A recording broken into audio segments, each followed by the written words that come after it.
चलिए भाई, बुधवार की सुबह इस कारोबारी हफ्ते का मिड पॉइंट, और कल मंगलवार के दिन फाइनली एक हफ्ते बाद फिर से एक रिस्पाइट प्ले आउट होती हुई। लास्ट ट्यूसडे को वो जो ग्रीन बार है वो लास्ट ट्यूसडे था, हरे में बंद हुए थे। उसके बाद जाके कल मंगलवार के दिन फिर हरे में क्लोज। और दोनों ट्यूसडे की एक हाईलाइट है, ये देखिए, दोनों ट्यूसडे 90-90 पॉइंट चढ़े। भाई इत्तेफाक है अजीबोगरीब, 90-90 पॉइंट की हमने देखा एक रिस्पाइट प्ले आउट होती हुई। खैर, कल का इंट्राडे सेशन आपकी स्क्रीन पे रखता हूं। एक रिलीफ रैली जरूर थी, वो कहते हैं ना डाउनवर्ड स्ट्रीक को ब्रेक जरूर किया भारतीय बाजारों ने, पर वो शुरुआत पॉजिटिव हुई थी। उसके बाद दिन भर ऐसा लगा लैकलस्टर ही रहा ये भारतीय बाजार। कोई ऐसा नहीं था कि बहुत ज्यादा दमखम खुलने के बाद दिखा गया हो। वो ऊपरी स्तरों पे परसिस्टेंट सेलिंग प्रेशर था। वो जो 23,270 23,300 के जोन्स थे, वहीं पे जाके मामला अटक रहा था। जो पहले हमारे लिए सपोर्ट था, अब कह लीजिए एक रेजिस्टेंस के तौर पे एक्ट करता हुआ नजर आ रहा है। हाँ, पिछले मंगलवार और इस मंगलवार में एक चीज बदली हुई थी। कल सेंसेक्स की एक्सपायरी थी, तो जाते जाते कुछ दमखम दिखा गया भारतीय बाजार, वो एक पॉजिटिव है। पर हम सब जानते हैं नियर टर्म ट्रेंड तो वीक ही है। ऐसे में क्या बाउंस में अभी भी सेल ऑन राइज की रणनीति ज्यादा बेहतर है, या कुछ बदला है कल के उस अपमूव के बाद? इस पे डिटेल में बाद में फोकस करेंगे।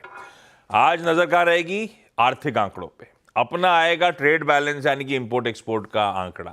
पता नहीं स्टॉक मार्केट कितना तवज्जो दे। जो ज्यादा इंपॉर्टेंट ग्लोबली भी है, सबकी नजरें हैं, वो आज शाम को यूएस का इन्फ्लेशन प्रिंट आएगा। भाई पिछले ही हफ्ते जॉब्स रिपोर्ट आई और सारे समीकरण बिगड़ गए। दरों में कटौती को लेकर जनवरी तो गई आउट ऑफ टेबल, और मार्च को लेकर भी कंसर्न्स माउंट हो रहे हैं। ऐसे में ये रिपोर्ट बड़ी इंपॉर्टेंट होगी आज शाम को जो आ रही होगी। और एक्सपेक्टेड तो ये है कि थोड़ा बहुत इन्फ्लेशन इंचअप ही कर रहा होगा, थोड़ा बहुत। पर कल होलसेल इन्फ्लेशन के आंकड़े कंफर्टिंग हैं। अभी हॉर्मास से बातचीत करेंगे उन सब पे।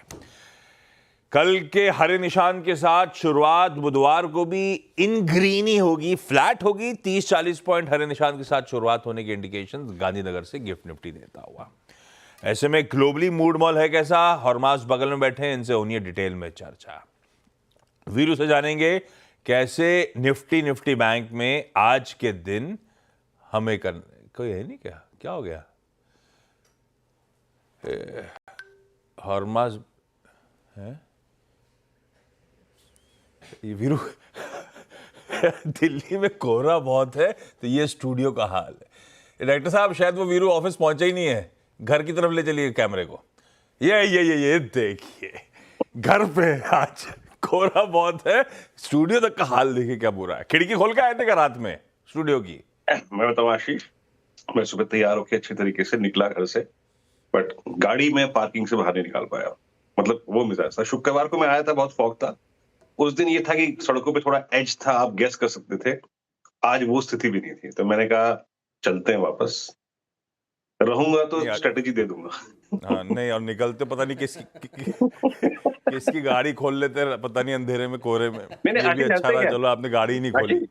आशीष जानते क्या है, आप टू व्हीलर पे है ना, तो आप खुद रिस्क को डाल रहे हैं। अगर आप 4 व्हीलर पे हैं तो आप दूसरे को भी रिस्क पे डाल रहे हैं। इसलिए मैंने कहा चलो अवॉइड करते हैं। लास्ट वाला वीडियो भी दिख रहा था, अगर वो साइड बाउंड्री नहीं दिख रही होती लाइट से तो बड़ी मुश्किल हो जाती। खैर, आज ज्यादा ही कोहरा है, इसलिए वीरू घर से थोड़ी देर बाद जब कोहरा छटेगा तो ऑफिस पहुंचेंगे। खैर, लाइए एशिया का मूड दिखाइए। गिफ्ट निफ्टी दिखा दिया आपने, हल्के निशान के साथ शुरुआत होगी। एशिया मिला जुला कामकाज हो रहा है, ये देखिए स्क्रीन पे।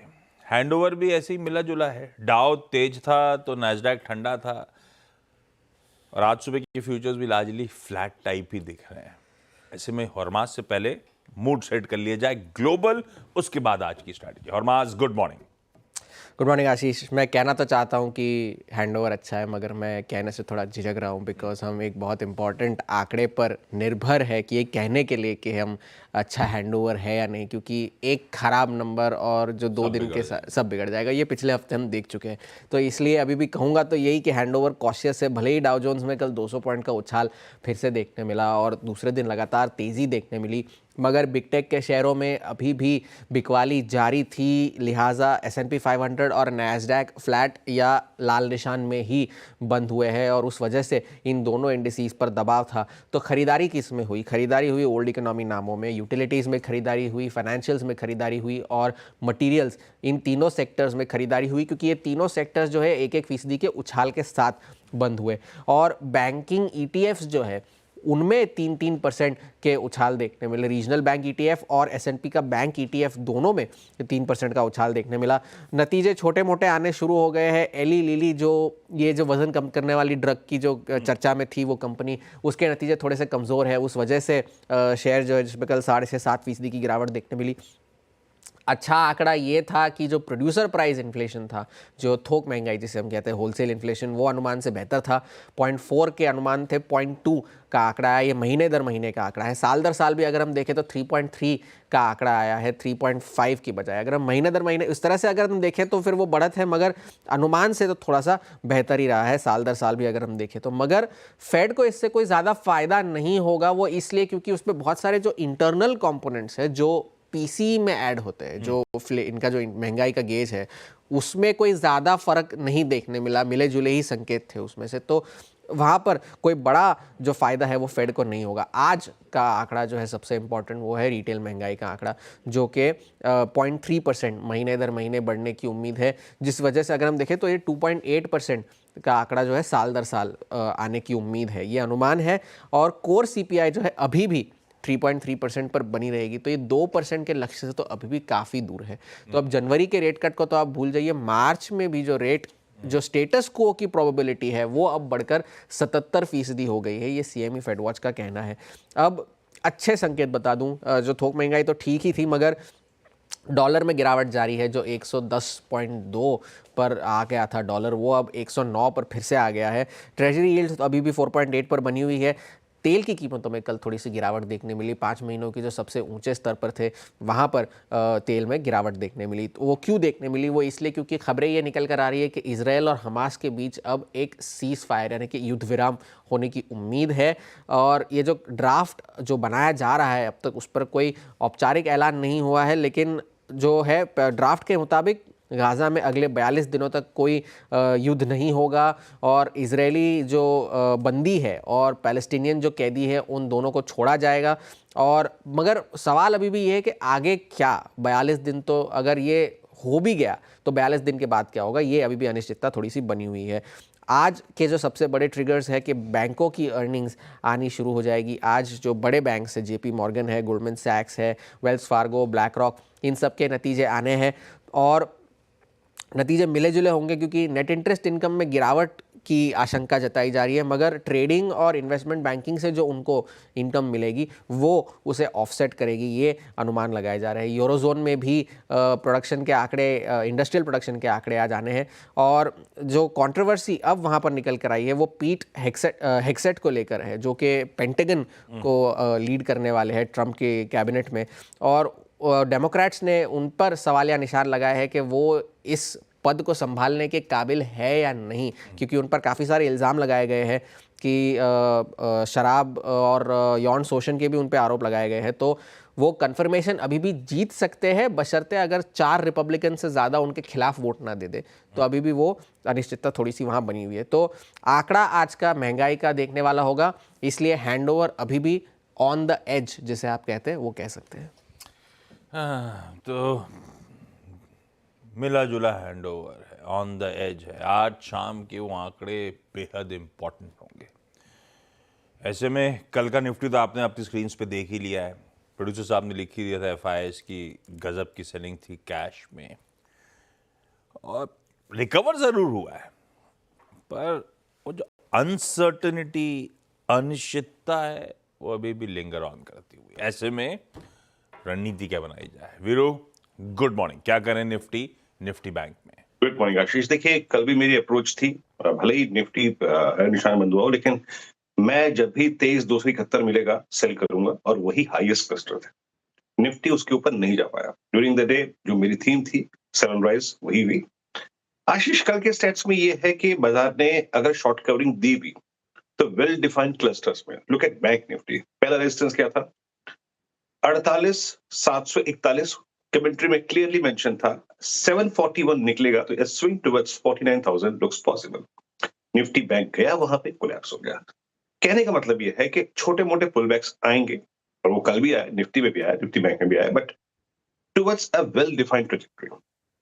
आज की अप्रोच क्या रखे? देखिए आशीष, अभी कन्विक्शन बाय ट्रेड के लिए इसने बोलने को नहीं है ना। आपका एफआईएस जो है वो बहुत स्ट्रॉन्ग सेल मोड में है। कल आप देखिए लगभग 7,900 करोड़ रुपए की सेलिंग। आई मीन ऐसे माहौल में लॉन्ग ट्रेड्स को लोकेट करना, उस पर कैपिटलाइज करना, उसकी राय देना बहुत मुश्किल है। 8,132 करोड़ रुपए की डीआईएस का बैठा, बट अभी एफआईएस के ट्रेडिंग पैटर्न में कोई अंतर नहीं है। इंडेक्स शॉर्ट, कैश सेलिंग, और जो स्टॉक फ्यूचर्स में बाइंग होती है ना, उससे हमें प्रसन्न नहीं होना है। That's a hedge towards your short, ठीक है। तो अब करें क्या? कल भी उन्होंने करीब 458 करोड़ रुपए की सेलिंग करी, करीब 7,000 कॉन्ट्रैक्ट शॉर्ट और करीब 7,000 कॉन्ट्रैक्ट लॉन्ग भी गए। बट स्टिल उनके जो आउटस्टैंडिंग नेट शॉर्ट है वो करीब पहुंच चुके हैं 2,94,000 कॉन्ट्रैक्ट, एंड दैट्स ह्यूज। इसमें कोई राय नहीं, जब ये कवर होंगे तो शॉर्ट कवरिंग भी आएगी, but it depends upon threshold point, आप पार करते हैं या नहीं करते हैं। कल 23,200 का कॉल राइटर वो एग्जिट कर गया, दैट्स गुड, ये अच्छी बात थी। जो प्लेसमेंट कॉल राइटर्स की 23,200 पे थी वो चली गई। अब जो कॉल राइटर प्लेस्ड है वो है 23,300, 400 और 500 के जोन में, ये क्लियरली मेंशन है स्क्रीन पे। और पुट राइटर्स कल विजिबल थे 23,000 पे, आउटस्टैंडिंग वाई करीब 1 करोड़ पहुंच गया, और 23,100 पे करीब 51 लाख का आउटस्टैंडिंग वाई। मेरी अप्रोच करेगी पिरामिड्स में, आपको क्लियरली नजर आएगा एक ट्रेड जोन हमें मिल रहा है, और वो क्या है? 23,300 और नीचे की तरफ 23,100। ये देखिए, ये पिरामिड्स में क्लियरली विजिबल है। हाँ, ये बात है कि कल 23,200 पे पुट राइटर आके बैठ गया, जिसको हमें रिस्पेक्ट देनी चाहिए इस ओवर सोल्ड जोन में। मेरी अप्रोच क्या रहेगी? लेवल्स लेके आइए RS1।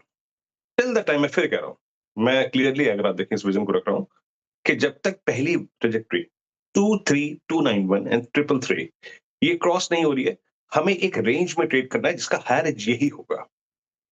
ये एक एग्जिट, एक शॉर्ट जोन भी होगा।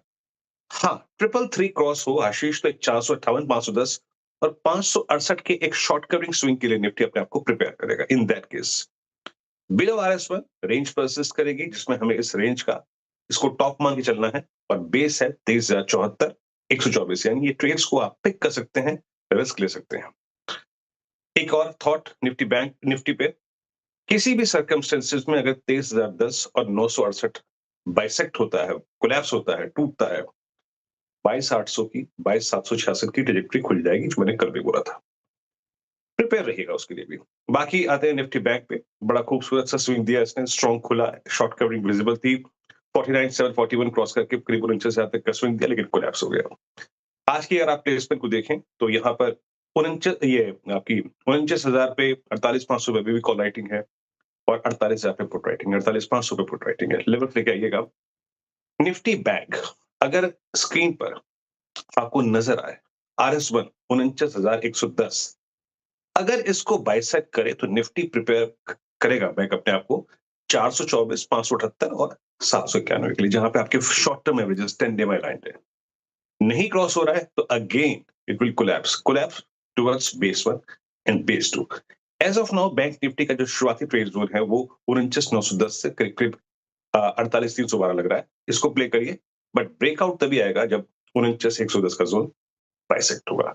आशीष, ये है निफ्टी बैंक की आज वेडनेसडे की स्ट्रैटेजी। कंचन के पास चलते हैं और आज के जो इंपॉर्टेंट स्टॉक्स इन न्यूज़ हैं वो जान लेते हैं। Kanchan, good morning. Good morning sir. अभी तो हम सिर्फ टॉप 5 स्टॉक्स लेंगे, लेकिन 8 बजे विस्तार में चर्चा करेंगे। शुरुआत करते हैं सुला वाइनयार्ड के साथ। कंपनी के क्वार्टर 3 के अपडेट सामने आ गए हैं, जहां पे नेट रेवेन्यू में 0.7% का हमें एक डाउनसाइड देखने को मिल रहा है। इस बार नेट रेवेन्यू 217 करोड़ पे रजिस्टर हो सकता है। भाई, ओन ब्रांड्स का जो रेवेन्यू है उसमें 1% का इजाफा 195 करोड़। साथ ही साथ जो वाइन टूरिज्म का रेवेन्यू है उसमें अच्छा खासा 11.5% का एक इजाफा देखने को मिला है, 16 करोड़ पे रजिस्टर किया गया है as compared to last year, जहां पे हमें ये 15 करोड़ का देखने को मिला था। शॉपर्स टॉप पे रखिएगा नजर। क्वार्टर 3 के यहाँ पे नंबर्स आए हैं। नेट प्रॉफिट में करीबन 41% का उछाल देखने को मिला है, 52 करोड़ पे रजिस्टर हुआ है वर्सेस 37 करोड़ लास्ट ईयर।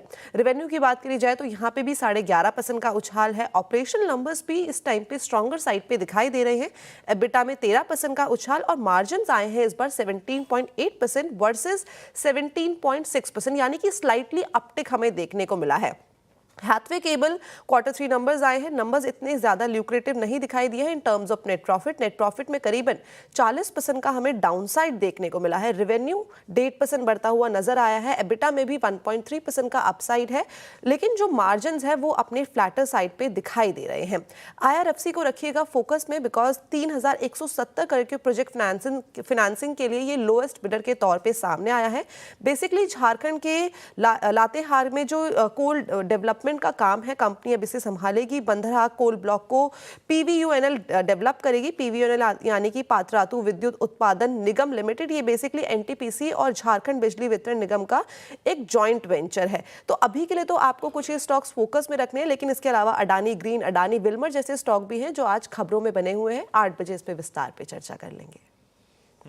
रखिए ये तमाम स्टॉक्स अपने रडार पे। एक काम करा जाए, छोटा सा कमर्शियल ब्रेक ले लेते हैं। ब्रेक के उस पार जब लौट के आएंगे तो आज वेडनेसडे का इवेंट्स कैलेंडर और साथ साथ कमोडिटी स्ट्रैटेजी।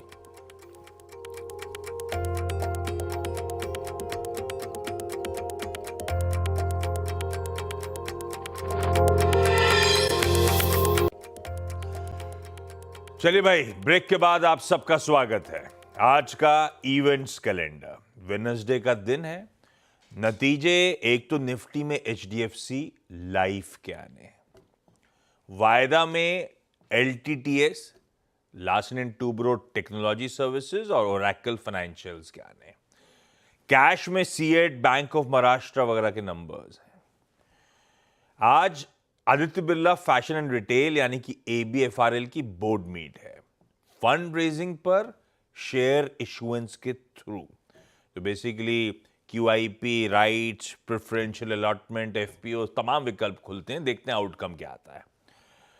आज वित्त मंत्रालय यानी कि फाइनेंस मिनिस्ट्री की सरकारी बैंक्स के हेड्स के साथ मुलाकात होनी है।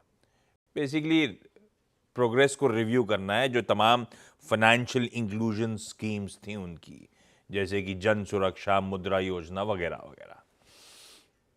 मैं अपफ्रंट बता चुका था, इसलिए थोड़ा सा नीचे बता रहा हूं। आज शाम को 7 बजे US का inflation, retail inflation CPI print आएगा। 2.7% था, वहां से स्लाइट इंक्रीज एक्सपेक्टेड है, पर ये एंटिसिपेटेड है। देखते हैं क्या नंबर आता है। US का इन्फ्लेशन प्रिंट के बाद बहुत सारे FOMC मेंबर्स की स्पीचेस लाइंड अप है, जो वोटिंग मेंबर्स हैं। बार्किन, कश्करी, विलियम्स, गूल्सबी, इन सब की स्पीचेस लाइंड अप है। तो देखते हैं आंकड़ा क्या आता है और स्पीचेस क्या डायरेक्शन दे रही है। हमारा शाम को बैलेंस ऑफ ट्रेड यानी कि इंपोर्ट एक्सपोर्ट का आंकड़ा सामने आ जाएगा। यूके का इन्फ्लेशन दिसंबर का, यूरोजोन का इंडस्ट्रियल प्रोडक्शन और US की क्रूड ऑयल इन्वेंट्रीज आज शाम को आएंगी। आज शाम को ही ओपेक की मंथली ऑयल रिपोर्ट भी रिलीज होनी है, तो ऑयल मार्केट चढ़ा पे रहेंगे। PM मोदी आज मुंबई दौरे पर है। सुबह 10:30 बजे नेवल डॉकयार्ड में होंगे। दरअसल 3 हमारी फ्रंटलाइन नेवल कॉम्बैट शिप्स को इनॉग्रेट कर रहे होंगे। INS सूरत जो डिस्ट्रॉयर है, INS नीलगिरी एक स्टेल्थ फ्रिगेट है, और INS वागशीर जो एक सबमरीन है। शाम का हूं, दोपहर का हूं, 3:30 बजे वो नवी मुंबई में होंगे। एक इस्कॉन का इनिशिएटिव है, एक टेम्पल है खारगर नवी मुंबई में। इमेजेस ब्यूटीफुल थी उस टेम्पल की। आज उसको इनॉग्रेट कर रहे होंगे। और इस बीच अब वो टाइम नहीं पता, लेकिन जो MLAs चुने गए हैं इस अलायंस के, उनके साथ आज मोदी जी मुलाकात भी मुंबई में कर रहे होंगे। कांग्रेस का हेडक्वार्टर्स, नया हेडक्वार्टर्स इंदिरा गांधी भवन आज इनॉग्रेट करेंगी Sonia Gandhi. Joe Biden US के प्रेसिडेंट साहब, आउटगोइंग प्रेसिडेंट, आज देश को ओवल ऑफिस से एड्रेस करेंगे। फेयरवेल एड्रेस है। आज कहना थोड़ा सा ऐसा हो जाएगा, उनके लिए टेक्निकली है वो आज ही, लेकिन उनका अगर मैं टाइम कैलकुलेट करूं तो कल सुबह 6:30 बजे अपने टाइम के हिसाब से वो स्पीच आ रही होगी, वो एड्रेस आ रहा होगा लाइव। आज हमारा आर्मी डे भी है। पुणे इस बार आर्मी डे की परेड होस्ट कर रहा है। खैर चलिए कमोडिटी की स्ट्रैटेजीज दिखा देता हूं क्विकली। केडिया कमोडिटीज के अजय केडिया साहब ने मदद करी है, तब और अब की पहले सेकंड प्लेट लग के रही है, कुछ ज्यादा बदला नहीं है। बॉन्ड यील्ड्स कंसोलिडेट कर रहे हैं हायर लेवल्स पर, डॉलर इंडेक्स थोड़ा सा कूल ऑफ हुआ है, क्रूड थोड़ा सा कूल ऑफ हुआ है। ठीक है, तो संकेत ठीक ठाक हैं आज के लिए, इसलिए शायद थोड़ी बहुत हरियाली गिफ्ट निफ्टी दिखा भी रहा है। खैर कमाई कैसे होगी? केडिया साहब कह रहे हैं कि आप सोने के फरवरी वायदा में बिकवाली का ट्रेड इनिशिएट कर सकते हो 78,700 के स्टॉप के साथ एमसीएक्स पर।